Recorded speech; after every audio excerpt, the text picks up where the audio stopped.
Good evening, Bhuvanaa. Good evening. So good to have you today on Jam with Sam. Thank you. Great. So we'll start a bit about your life, where you grow up, which school, college you attended, and what was one lesson you learned from either the school or the college? Okay. So I grew up in Tamil Nadu. A majority of my schooling happened in a place called Coimbatore, uh, which is like the nearest airport to Ooty, if you know. Beautiful place, quaint, nice, homely place. I studied in Tamil Nadu State Board schools. College was in Krishmal College, women's only college. Masters was in NIT Trichy. So I did masters in NIT Trichy. Was finance and marketing, where I met my husband. Okay. The secret is out now. Great. Never a secret. Never a secret. Okay. It's not there on LinkedIn, so we don't know. If something is on LinkedIn, then we know. Okay, so tomorrow I will update. We'll update it. And what was one lesson you learned from your school or college, which you still, School remember? or college? It was a long time back.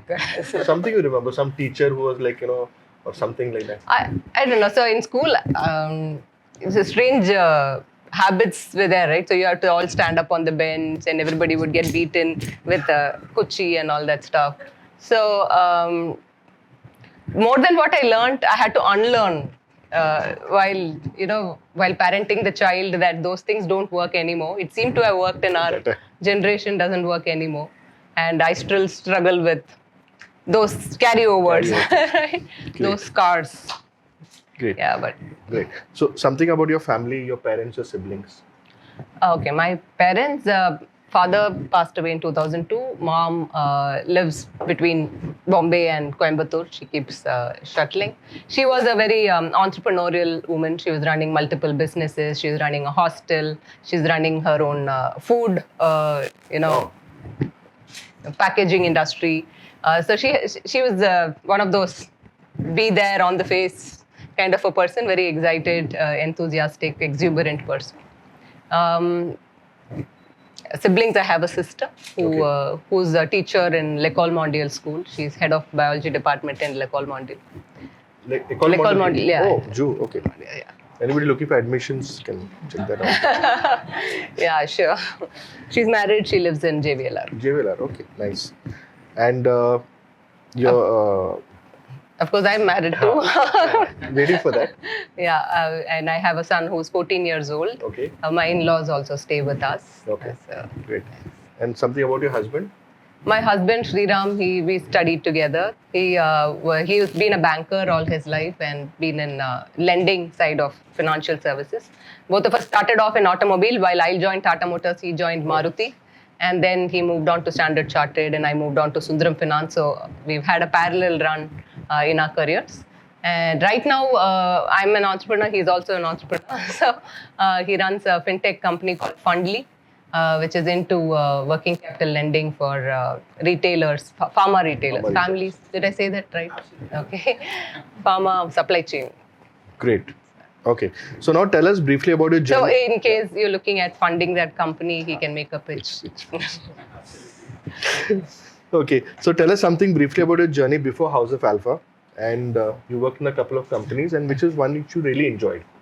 Okay, my first job was, I did sell credit cards for a short while. And then I was working for an advertising agency for a year, writing copy. Then I did MBA, and after that I moved to work with Tata Motors because I insisted on a Chennai posting because I was getting married. So I said I want a Chennai posting.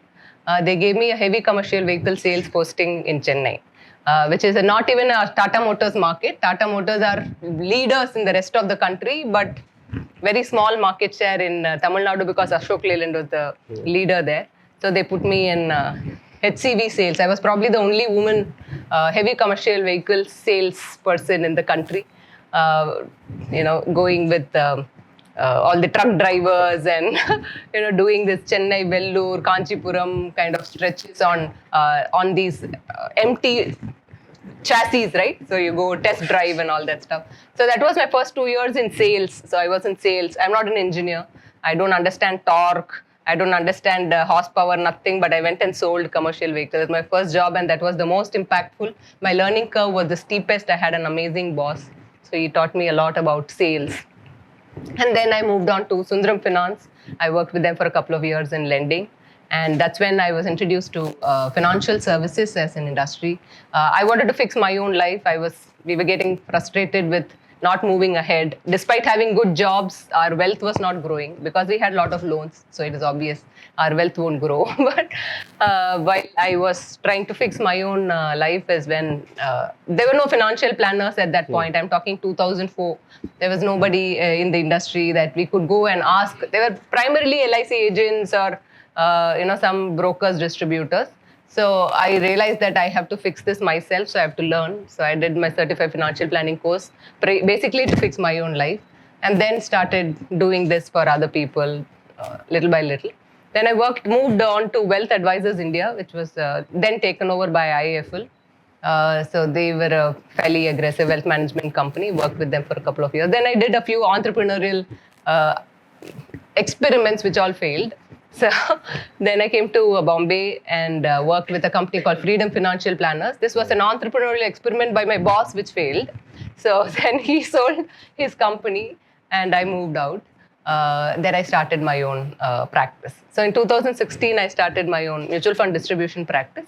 And in 2021, last year, we've moved on to becoming SEBI registered investment advisors. And we do fee-only financial advisory for our clients. And at Freedom, that's when I met her. Freedom, yes. You met at Freedom? We met at Freedom. Yeah. You don't remember. Okay. Great. Okay. So coming to quick gun, Sam. Okay. Work from home or work from office? Work from office any day. Nobody to even make chai for me at home. Yeah. That also I have to go make myself. Yeah, I know. Retire at 40 or keep working? Keep working as long as you As you can. can? Yeah. Okay. Because 40 is gone. 40 is gone. 40 is gone. And I didn't retire, so there's no such Okay. thing. Apple or Windows? Apple any day. One more Apple fan. Yeah. Okay. Fixed deposit or mutual fund? Depends on your financial plan. I can't give you financial advice for free. Great. Okay, so we come to about House of Alpha. Yes. So how this name came about, House of Alpha? It sounds like, those American college, they have this fraternity house, House of so-and-so, so-and-so. So was it something from that? So no, my partner had already named the company House of Alpha. We just adopted. It's like marrying somebody who already has children, right? So you don't have to think. Okay. So when did you start House of Alpha? So we started in 2021. So it all started during lockdown. I was very, very bored. So I didn't know what to do. So we started doing a series of talk shows for our clients called Dil Se Expertise. So we did 100 crore league, no? 10 crore league, yes. League. So we did a few experiments and all. And in one of those talk shows, I invited my partner, Harish Menon. Then, he was somebody I knew. Saumil Parikh's partner. And Harish came and it was a fab show. It was more than 100 people attended the online show and a lot of good feedback we got. I went over to the office to thank them, saying thanks for coming on the show. And then we started talking. So I have an RIA license I'm not using. And I was telling him, I want an RIA license I'm not getting. So we thought, okay, this made sense. We put one to one and one together. And we've already worked together on a couple of clients jointly. And we knew that our value systems matched. So it was not a difficult decision. We just slipped into that decision. Yeah. So how does House of Alpha exactly function? And what is your process of getting a customer onboarded? Okay, so House of Alpha is a lifestyle financial planning company. It's a little beyond goal-based financial planning company. In House of Alpha, we have one belief that the only belief that we have is that life is not a rehearsal. There's just one chance for us to live. Time is a limited resource. So you have to make the best use of the time that you have with the money that you have. So how can you make your money work the best so that you can live the best life you want with the rest of your time? So that's the starting point. So we do 3 parts. Our job is in 3 parts. The first part of the job is to understand the journey that the client has been on. So how has your money journey been? What have you done? What's worked for you? What's not worked for you? We understand that. We make an assessment of where you are right now. And then we try and understand where is that you want to go. What is the lifestyle that you desire? What are dreams that you have for your family? What is the legacy you'd like to leave behind? So it's very important for us to understand the end right? So put the horse before the cart. So we understand that. And the second part of the job is to draft the path from here to there. I don't believe in giving advice. It's my job to show you the mirror, and then you're capable enough to make your own decisions. So that's my belief. So we have built some very, very intuitive tools that help clients crystal ball gaze, saying if you continue doing what you're doing, this is what will happen. So if you're happy with the outcome, do what you're doing. If you're not happy with the outcome, it's better for you to know now than much later, that you can take some corrective action right now, right? And then you can try, like they have these apps, right? You try this hairstyle, does it look good on you? This, right? Like that you can try, if I do this, will this work? If you do this, can you work? So now we built some very good intuitive tools that way. We're trying to move it on technology shortly. So that's the big impact. The third part of the job, of course, comes with what our partners do very, very well, which is investment advisory. Both Harish and Saumil are market people. They like stocks, they like market research, products. So in personal finance, I handle the personal side and they handle the finance side. So and they do a fantastic job of building the right portfolio for the financial plan. So getting that fit gives us the kick. So when clients implement the plan and they see progress happening in their life, that's when we've earned our money. Because we are fee-only advisors, clients have to pay us. They have to cut us a check. We don't get commissions. So it's important that we add value. There's no escaping from that. And they have to renew the agreement every year. So unless I've added value for you this year, there's no guarantee for next year's income. So that makes us all the more accountable. So from my earlier business of being a mutual fund distributor to my current business of being an IEA, I do 10 times more work to earn the same sum of money. Yeah, so that's how it is. Okay. And generally, what is the kind of target audience you're looking at? I mean, somebody having maybe 50 lakhs, 1 crore, and how do you define assets? Is it liquid assets? Are they also, some people consider house also as an asset. So how do you, get such customers, and what are the target customers you have? So we, our services are best suited for senior corporate executives who get a lot of ESOPs and or who are looking at selling off their business. They have sudden money that's come to them, or business owners who are looking at selling off their business. We don't have a minimum asset size, but we have a minimum fees because we have to put food on the table for the family. So we have a minimum fees of 75,000 rupees per annum.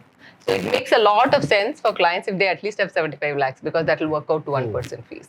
So, but if somebody's got only 25 lakhs and wants to pay me 75,000 fees, I'm not going to say no to them, but it doesn't make much sense. So that's the only criteria that we have.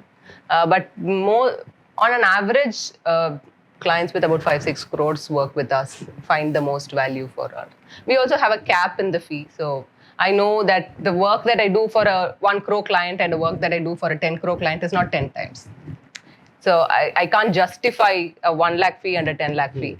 So we have a cap on the fee at 6 lakhs. So, so that's what we do. So you also have an app and some sort of a portal in which the person can log in and enter all these details, like, what is the assets and all that stuff? Of course. So clients need to know where they are at any point in time. So we're building our own system where you can see all your assets in one place, see the wealth growing, see the path you have been on. What was your wealth last year versus have you made any progress? So are you reaching your milestone? Suddenly one day money is not going to come and fall on your lap, right? You have to meet this year's target, then next year's target, then next year's target. So get to your wealth number. So we do have a tech system, which is final stages. We're not yet demo ready, but we are getting there. But we have aspirations to build a world-class system. Great. So tell us something about sudden money, which is your favorite topic. Yeah, sudden money. So see, when people suddenly get money, right, either from sale of business or from inheritance. Or lottery. Lottery, I don't know. I haven't met anybody who's won any lottery. But some sad situations where insurance proceeds, right? So you've received like a lump sum money, and people are used to having something like 1 lakh, 2 lakh in their bank account, and suddenly they have a couple of crores in their bank account. it disturbs them. Mentally they are like a little disturbed, saying, what do I do with this money? I need to get rid of it right now. And it's probably also accompanied with a lot of other things happening in life, right? When somebody is retiring and they suddenly get a crore of rupees, it's not just the money, it's also the fact that you've retired. Now there's nothing to do in the day. There's nowhere to get up in the morning and go to. There's loss of identity, loss of purpose, right? So you're emotionally also going through some kind of a transition, and you have to make decisions about big sums of money, which you're not used to, right? This is like a deadly combination.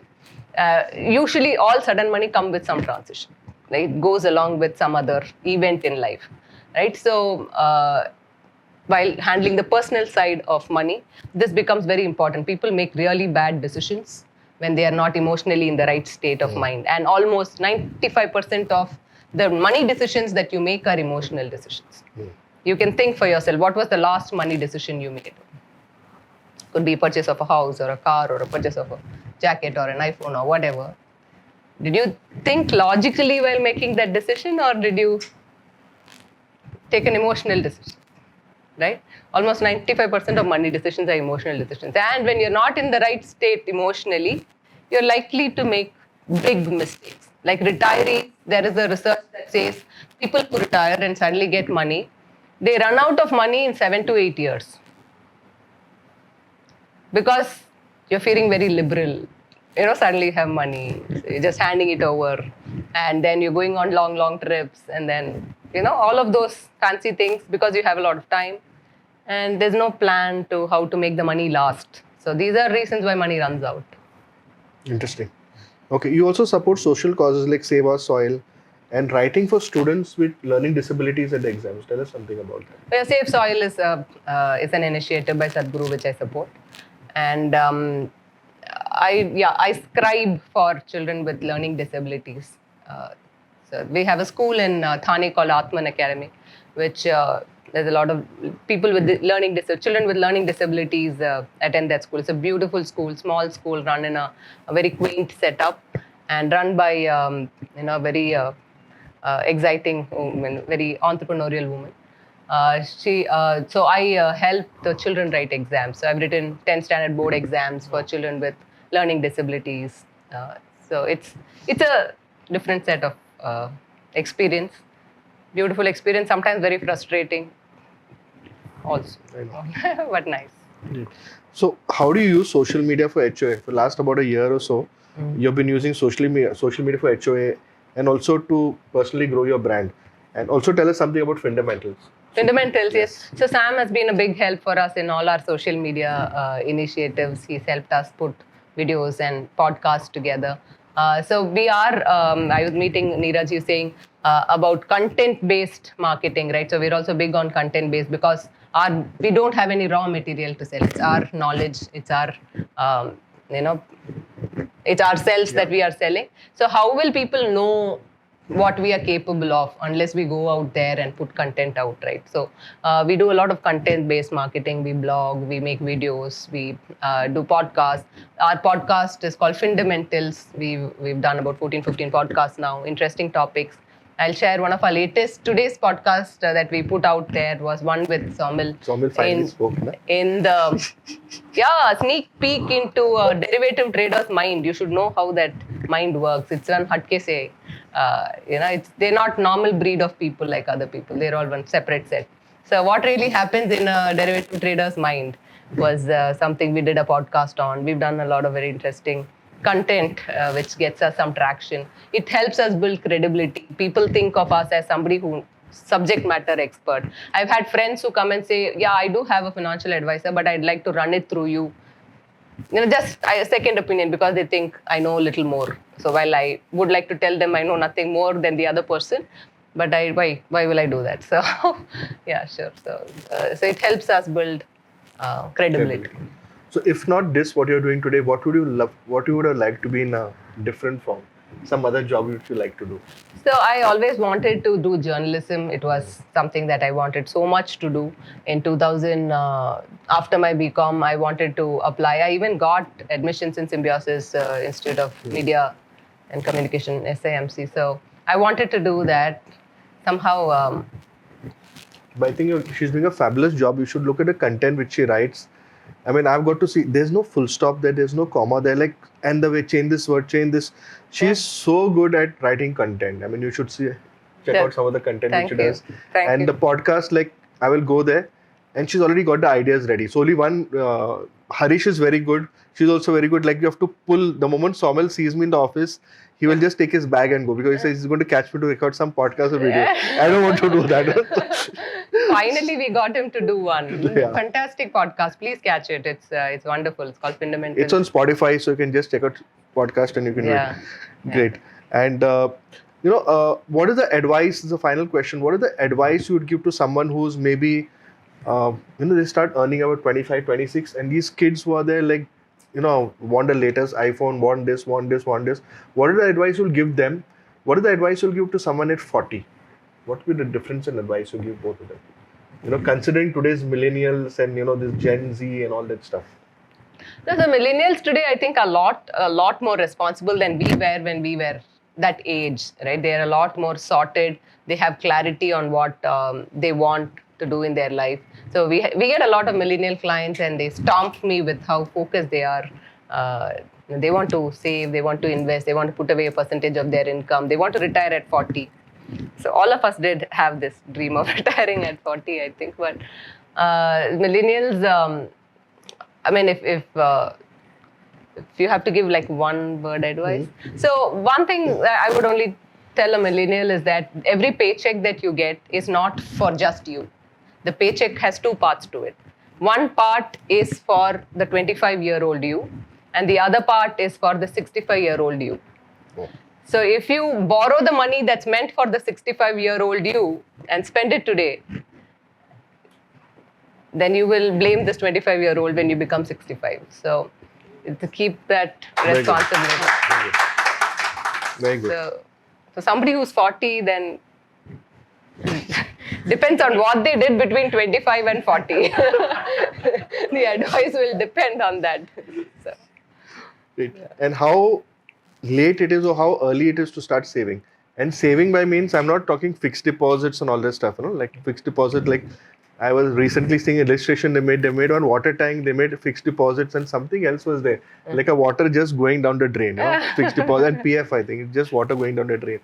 So what is if a lot of people speculate in the stock market and all, some are very clever like for derivatives. Derivatives are a totally different game. What is the best way to invest in the market? If you are not, sitting from morning to evening, trading and selling and all that stuff, what is the best way to, if a person wants to invest in the market, besides coming to you? Invest in, the best thing to do is to come to me or Raju Bayal, the amazing financial advisor in the industry, very senior. Best way to invest? In the stock market. Oh, in the stock market. Acha. Oh, the best way to invest in stock market is to go the mutual fund way. If you're not somebody who's watching stocks, so just invest in index funds or invest in large cap mutual funds. Then as you get used to it, you could then diversify into mid caps and small caps. Once your portfolio size is a certain, your core portfolio is all set, then maybe you could try and build little satellite portfolios with concentrated stocks and all that stuff. But to begin with, just mutual funds, index funds, mutual funds, they are a great, great way to make that beginning. A lot of people invest in property and gold. What's your opinion on that? Oh, they could. If they want to use the property, they should. I mean, me and Harish have this conversation all the time. He doesn't believe in buying a house, but I think you have to have one house because your EMI gets over one day. The rent never gets over. Yeah. And so when you retire, it's all you have a roof over your head. Then there's a lot of comfort. You don't want to carry your bags and move from house to house after you're 65. So there's things that are beyond just running the numbers, right? There are some things. So that's fine. But the second home, third home, I think everybody's now realized it's a hassle. How do you maintain it? Right? Rent doesn't come. That guy calls up, pani nahi aa raha hai. Such a hassle. So I don't think property is making any sense in any way. And gold? Gold? No, she's like, okay, fine. Okay. Gold, I don't know. Maybe Gold is old, huh? Gold is old. I don't know. Do you recommend gold? No? No, you're saying no. No. So where do you see the India? Everybody's talking about the We India. did a podcast on gold in case Yeah. you want to So you know. can watch that. So everybody's talking about the India story, since the last couple of years. So what's your take on India story? That's the final question. Not couple of years. We've been talking India story for the last 25 years. 25 years. Yeah, so India story is on. India will be an oasis in this recession. We have chosen not to participate in the recession. Yeah. Yes. So India, I think, given our demographics, we have another 15-20 years of amazing bull run. Shouldn't let this go. One of our seniors in the industry, Ramdev Agarwal sir, has said that India at 15% growth, the Sensex will be 2 lakhs in 10 years. Today, what is 60,000 will be 2 lakhs in 10 years. It's quadruple in 10 years at 15% growth, right? So imagine, today if you're trying to time the market, abhi market gir gaya, ye wo 58,000, 60,000. When it's 2 lakhs, it won't matter. 58,000, 60,000, kya, you laugh at it. Which is what happened in 21,000 levels, right? 2008, when markets fell, 21,000 was like a benchmark. And then it took 3-4 years, actually 5-6 years for markets to scale back to 21,000. And people were like, gir gaya, 21,000 aa gaya, 22,000 aa gaya, new, high and all that stuff. But now today at 60,000, 21,000 like a joke. What nonsense. So we've come a long way. Superb. India's on. India's on. Superb. Thank you, Bhuvanaa. Thank you. Fantastic session.